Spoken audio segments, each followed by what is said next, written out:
And I want you to share your whole testimony, how you connected with the ministry, how everything began from the beginning to the end. And just everything you told me, I think is so amazing. And can we move this podium out of the way for a moment? Just put it down there because we may need it again in a moment.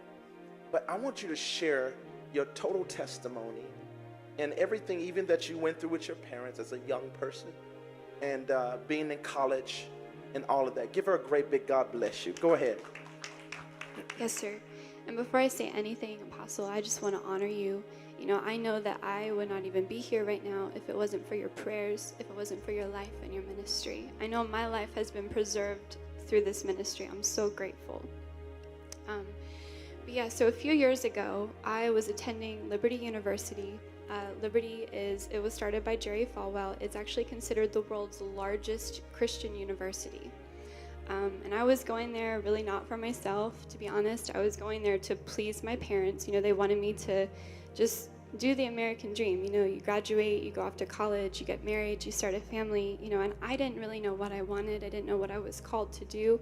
So I went, and I was in my sophomore year, and I had gotten connected to a pretty large friends group.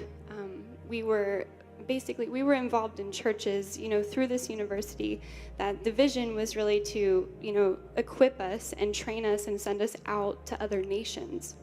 And that was just the focus. You know, my friends were all involved in, you know, the Heidi Baker training school, you know, the Lou Engle move, the call, you know, like the Bethel movement and all that, you know. And I loved that, you know, but I just started to feel a little left out because every time we would get together, all my friends would talk about, you know, which nation they feel called to go to. They want to go to Asia or Germany or Africa, you know, and I really started thinking I was missing God because I didn't have that vision. I didn't have that call in my heart. And so right around that time, Apostle, you came in with Miracles in America to Virginia, thank God. And I was so excited. I had just heard about the ministry. I had just started reading the face-to-face book, and I didn't tell anyone. I just went by myself. And honestly, you know, So there was a meeting, yes. A crusade in. Yes, sir. There was a Miracles in America crusade. You came into Virginia to do 3 services. It was a healing crusade. And it changed my life because I had grown up in a small town. I had never been told that miracles were possible. I didn't even know that healings were possible. It was all new to me. And, you know, sitting under you for those 3 nights, I saw people get healed. I saw people get out of their wheelchairs. There was a witch in the service. And I remember that. That was a witch. That's right. She was a real witch. And yes. God told me she was in the room. Yeah, she was a real one, not no fake. You know, the saints always saying, oh, that woman over there is a witch, and her hair is just purple. That's all. She's just weird. She's not a real witch. Don't have real power. But that was a real witch, and usually witches don't come to my service. But when I was in that mood, in the Spirit of God, God revealed to me there was a witch in the room. And I think He even gave me her name, and I pointed her out and whatever. I remember that she got set free. Isn't that amazing? And she had said when she came there that if she was coming in there to prove God, and if God wasn't real, she was going back to continuing her witchcraft and her child sacrifices and all that stuff they do out in the woods. And she says, if He calls me out, then I'll know. And God had me call her out. Isn't that amazing? I mean, Bishop, and the Lord just said, there's a witch in here. And I don't ever hear that. He says, there's a witch. Then He told me her name and where she was sitting. And I remember that whole deliverance. That was a powerful service in Virginia. And Virginia, we're coming back. We're coming back. Go ahead. But you tell them. Let me quit telling them. It's okay. Thank you, sir. Yeah, she had an incredible testimony. I think she even said that Jesus had appeared to her that night after service. And so she came back to the next service and she was changed. I remember she said, I'm throwing out all my books, all my witchcraft. I'm throwing out everything. I am delivered. So, I mean, that was amazing to me because I had never even seen anything like this before. You know, and going to the world's largest Christian university, you know, unfortunately, that's not taught there. You know, you're just sitting in classes all day learning about stories from the Bible, being told it can't happen today, you know, but study it. So what is the purpose? I was confused. But anyway, so these services with Apostle changed my life. They changed my perspective. And then the third night, the third service that you had, sir, you started talking about prophecy to America. And you explained how Jesus had appeared to you and how he had told you about 9/11. And you had, you tried to stop that. You tried to warn people, and people were not listening at the time. And you gave the whole vision for that. And about also just what's going to come to this nation, if we do not repent. And I was so convicted and conflicted. I went back to my college and I had no idea what to do. I just immediately felt like I wanted to be a part of this ministry and this move of God of face to face. And I knew people probably wouldn't understand it, but it just never left my heart from that moment forward. And so I went back into my friends group and everything, and even though this was strong on my heart, being back around them, hearing all these, amazing dreams that they have for other nations, I still kept thinking, okay, I must be missing God, and then I'll never forget one night, I was feeling really down, and I prayed, and I said, God, I feel like my heart is so on fire to be a part of what Apostle Taylor is doing, but, am I missing you? What nation am I called to? Would you show me? And then that night, I had a dream. And in the dream, I must have been up in the sky because I was looking down and I saw the United States. It was spread out like a map. I saw California, all the way over to the East Coast. And looking at this, I thought to myself, well, I'm from Pennsylvania, so I'm going to see where my state is. And as I zoomed in, as I looked there, actually, the map zoomed in on New York and New York City. And as I continued watching, I saw the whole state of New York, and this massive body of water just flooded across, the whole dream. It flooded across the state of New York. And then as I continued watching, I saw Lady Liberty, or the Statue of Liberty, and she was standing. She kind of emerged from the water, and she was standing, erect. She was holding her candlestick, and she was so large in the dream that the water, which was a huge flood, it was kind of going past her knees. And so in the dream, the next thing I saw were these ships that just appeared out of nowhere, but they were coming from the left side. Now, in the camera, I want you to look at them and talk to them. Yes, sir. So I was looking at the Statue of Liberty, and in the dream, I saw these large ships. They appeared, and they were in the body of water, and they were going, through this water. And I had a knowing, I just had a knowledge somehow that these ships were missionary ships. They were missionaries, just like my friends at school, and they were full. These ships were full of missionaries, and they were going to be sailing out of this body of water towards the Atlantic, and they would be taking the gospel to other nations, and these were American people. And so actually, I got really excited in the dream. I thought, oh my word, God is actually going to show me which nation I'm called to. I was so excited. But then as I kept watching, I noticed that suddenly Lady Liberty, or the Statue of Liberty, her expression, she was alive.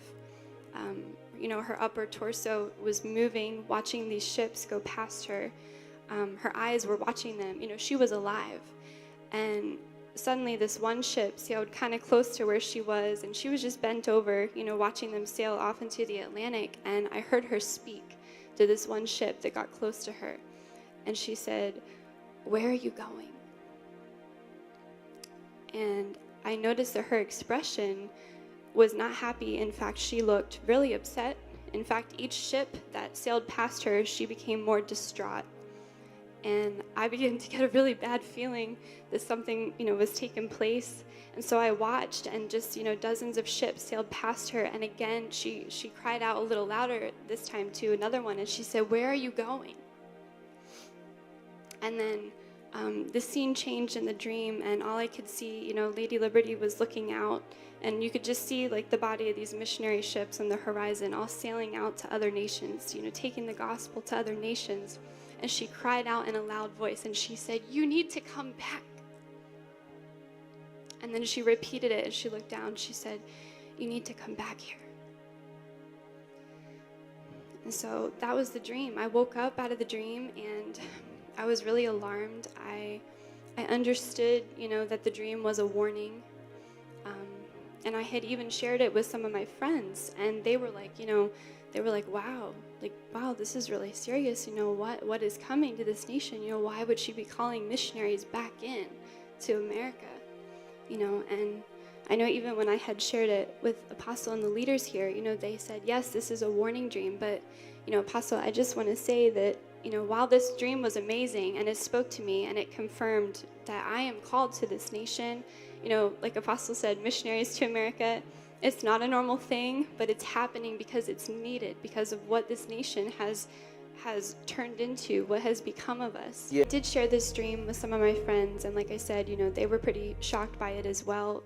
But a few years went by, about 2 years, and a lot of them just, they continued on with their dreams and their visions. They went over to other nations. Some of them went to the Heidi Baker School. A lot of them actually just kind of went, even married couples went together, to just try to see God and pursue God in other nations. But what's interesting is I had just gotten word a few weeks ago that a lot of my friends have actually come back from these nations. It was not successful over there for them at this time. And a lot of them, through speaking to them, they feel like it was a failure. They feel like they failed God or they failed in their call, but, just being a part of this ministry, I see, and I know that I've talked to the leaders about it too, it's really a divine turnaround. It's really God bringing them back, and even if they can't see that right now, hopefully they do. Hopefully they get to hear about this ministry and what Apostle Taylor is doing, what he has started and built here for people like us who do want to go and preach the gospel, but I mean, for me specifically, after I had that dream, I just couldn't get over it. I couldn't get over the services that I had, witnessed, the things I had seen. I had to be a part of this. So I remember I had called my parents and I explained to them, I just found this incredible ministry. My dad is actually in need of healing himself. And I explained to him, God can heal you today. Healing is for today. Jesus is the same. He still has that healing power. And I just got to witness it in a whole new level, a whole new way, And I told them, I said, I know that I've been going to school, but honestly, I know Joe said something really similar, but, sitting under Apostle for those 3 nights, I learned more under him, honestly, even about Jesus, about everything that had to do with the gospel, than I had all 2 years at the world's largest Christian university. And that's the truth. I'm not ashamed to say that. And I shared that with my family, and I said, I've got to be a part of this, I have to go. And immediately I just felt like I found myself in the middle of a war. My parents didn't understand. First of all, I'm just going to be honest. I'm going to keep it real. I am a Caucasian girl from a small country town, predominantly white town, and here I am saying that I want to submit under, what my parents would say a black man's ministry. And I found myself battling that racism. They were not able to see, what I could see through this ministry. And not only that, but, just all these issues of, we spent all this money and now you want to go off and do something where, you're not going to be getting a regular paycheck, and I explained to them, I mean, it wasn't like that, but I think it might be good to explain this. So I did fight them a little bit. I felt like I had to honor them, but eventually it got to the point where I was like, you know what? I'm going to stand before God one day, and they're not going to be here, and I know that he put this in my heart, and I have to go. So I left everything. I left my furniture in the house where I was. I told my friends, you can have it. I said, I'm going. And I came here to JMMI. And Apostle, he didn't turn me away. The leaders, they embraced me. They understood that God put this on my heart to be here. And I began to just train and learn and being able to pray for people. I was trained on the phones, phone ministry, hands-on ministry. I mean, things, I felt so alive. I felt like I was coming alive, and I felt dead sitting, in a class, not being able to really, have the real power of the gospel in operation. Those yeah. Oh my goodness, yeah, just, sitting in an Old Testament class, where the professor's gone on for an hour about how Moses has, how he saw the face of God, and, the guy sitting to my right is asleep, and so is the guy to my left, and I'm just sitting there like so fascinated. And then once people start to ask questions, which it really happened, these young kids that are sitting around me are like, well, what does this mean? And do people see God like that? And the professor isn't able to answer. because he doesn't have that intimacy. And now he's teaching a whole class, and kids are just walking out. Honestly, some of them are walking out discouraged. Others are walking out with this just heavy religious spirit, that they'll never see God, but that they're called to preach the gospel, So that's what my situation was. I couldn't wait to get out, to be honest. But I've just been so blessed through being here, and just being a part of what Apostle has created here for, young people, and not just young people, but people of all different ages, all walks of life, all ethnicities, and I don't know if you want me to talk more about my parents. Okay. Yes, sir. Yeah, so the battle with my parents, it was difficult. It still is difficult. I know that there are other parents that might be watching this that, your child has come here, or maybe you have a family member or even a spouse that God has called here to be a part of this ministry. First of all, I just want to say it really is the Lord that's bringing them here. He really is here face to face. He really is working with Apostle, in a way that he's not working with any other man, and this nation is going to be turned around because of what Apostle Taylor has been doing. And, one thing that we say here that I know my parents didn't fully understand is, we talk about how Apostle Taylor paid a price, for Jesus to appear to a whole nation like this. And, my parents got offended and they're like, well, Jesus is the only one who paid the ultimate price, so you should be talking about that. But what we mean is that Apostle Taylor laid down his life. He laid down what he wanted to do with his life, and he went deep into God, years of prayer and fasting and consecration. He locked himself in a church and said, I'm not coming out. I'll die in here until you give me the answer for this nation. I don't want to see this nation go down. I want the generations to be blessed. And Jesus gave it to him. Jesus walked through the wall of the church and gave him the answer, and that answer is face to face. And that's what this whole ministry is about. It's about the preservation of America, in other nations as well, and unfortunately, parents don't understand because they have that mindset of, well, you're not paying to go to school, but you're getting an education, and, you're not getting a so-called, paycheck by being here. But, Apostle, he has provided everything and beyond. Like, he has provided from housing to transportation to clothes to food. I know that he bought, I'm just going to say this, he bought the whole male staff suits, really nice suits. He cares about us. He cares about his sons and daughters that God brings here. And his heart is to see us, raised up so that we can be what we're called to be, and we have no lack. I just want to say that we have no lack here, and I'm so blessed to be here, and unfortunately, the situation with parents, if you understood what was really taking place, even behind the scenes, you would see how God really is here and how Apostle's heart is so pure. It's so genuine. He really cares about us, and he cares about the will of God getting done more than anything else. And I want you to share with them, the parents, about, because you were in school and you've had this inflection with your parent. I want you to share with them the comparison of what's being done here for young people versus the parents paying all that money for them to go to school. But we're paying for them to be in school here. And we're paying their way to have real ministry of the Bible. But they don't see that. I need you to tell them, because you have been in school, you've also seen how they think about, well, if you're in a ministry, shouldn't you be getting paid? Well, this is a school. This is a ministry that's teaching people how to do ministry first. And is paying everything versus what a school would do, that a school would never do what we're doing here. I'm talking about Christian schools.